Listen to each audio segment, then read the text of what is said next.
Now we have our guest, and there was no name on the program, and our testimony today is from Patricia Friel. Patricia works with Mary's Meals, and they feed children throughout the entire world.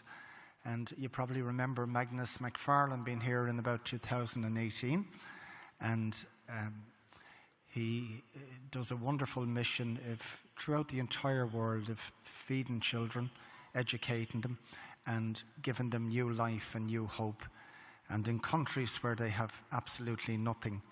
So it's an amazing work of mercy, and Patricia is going to share her own story about her mission and how she came to be with Mary's Meals. So please put your hands together for Patricia Friel.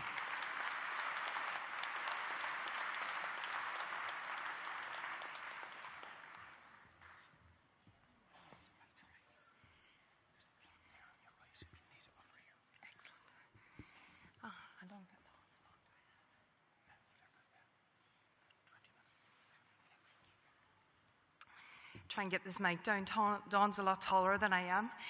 So, good afternoon, everyone. My name is Patricia Friel, and I am a proud Donegal woman.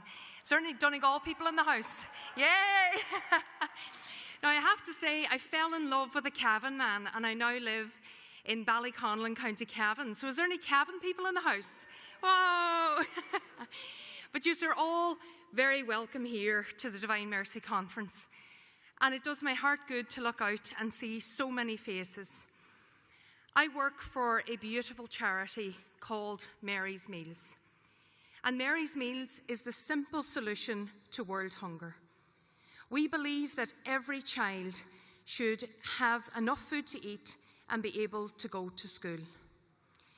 If I was to say to you the number 67, you wouldn't be sure what I'd be talking about. But if I was to say 67 million children, that's something. There's 67 million children that will not go to school on Monday because of hunger and poverty. And we think that's a travesty. So Mary's Meals was set up by a man from Scotland. He was here, I think, in 2018. A very humble man. He travelled to Medjugorje when he was just a teenager. His sister had seen it in the newspaper that Our Lady was appearing in Medjugorje, and she said, if Our Lady is appearing anywhere on this earth, that's where I want to be. So the teenagers got together, and I know many of you know how hard it is to get to Medjugorje even today. Imagine back in the early 80s how hard it was to get there. I'm sure many of you made that journey. So they travelled from the Highlands of Scotland to Medjugorje.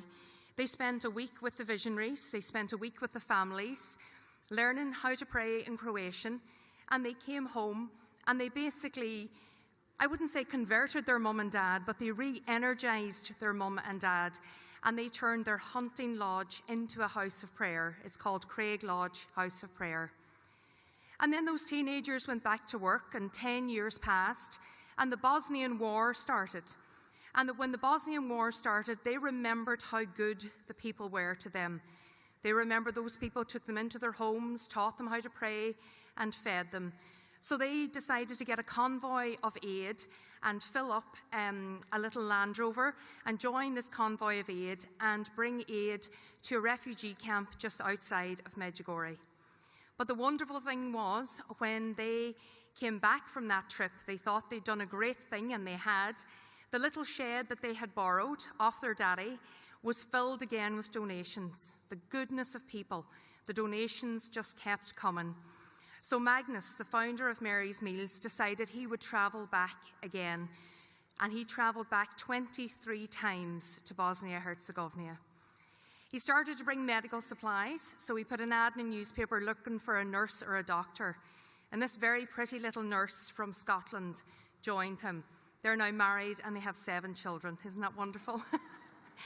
And he always tells the story that they started to bring vans and trucks and Arctic trucks, and Julie actually passed her lorry licence before Magnus did. So isn't that wonderful? But the charity has gone from strength to strength. when the Bosnian War ended, they started to bring aid to Malawi. And while they were there, in the first lot of aid, this was in 2002, Magnus was brought to the home of a lady that was dying. This lady was a widower. Her name was Emma, and she was sitting with 6 children around her.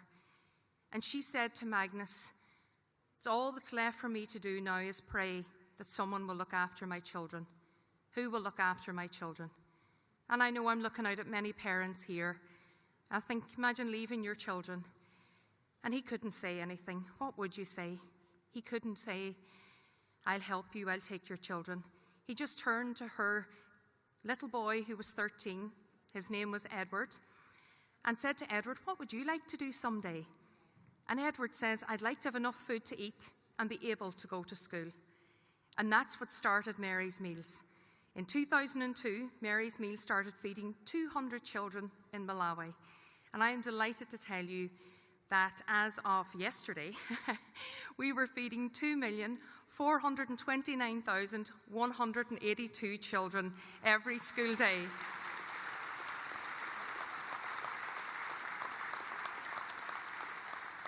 And the glory of that goes to our Mama Mary, and she's over here. Like, Mary's Meals is named after our Blessed Mother. And I know here in Ireland, I see miracles every single day. We have a homeless man right here in Dublin that gives us €6 every single week to feed children. We have other people that give, so much more, but it's like the widow's mite, given all that you can.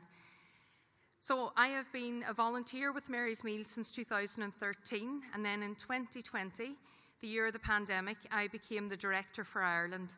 I'm the only full-time employee.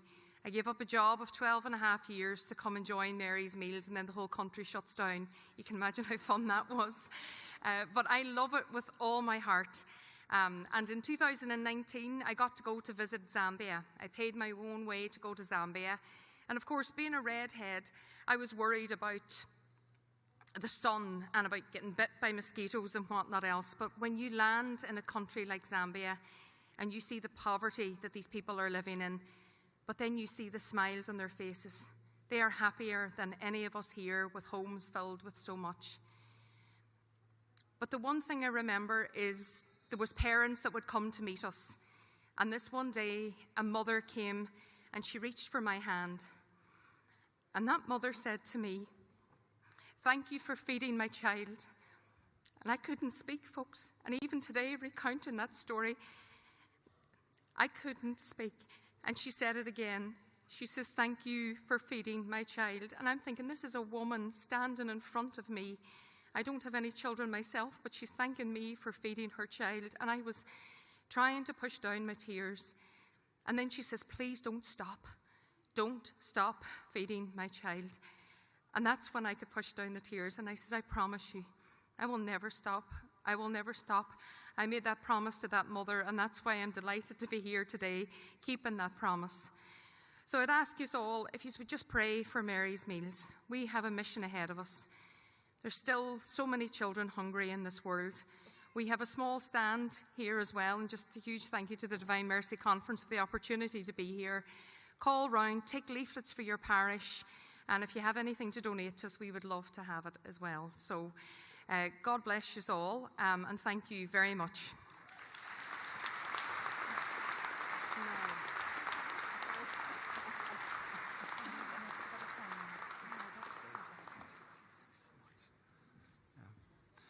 Isn't that a great, positive, Divine Mercy, corporal works of mercy story of feeding over 2 million children? Isn't that just amazing?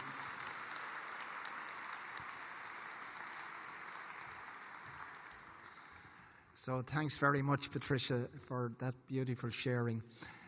Our next speaker is a man that is known the length and breadth of the country for his healing ministry, and he travels the country with his healing team and does powerful work.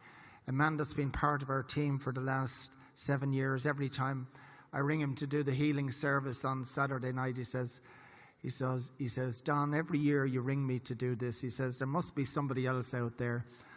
And I says, "Can't think of them at the minute." So So please put your hands together for a great friend, Father Brendan Walsh.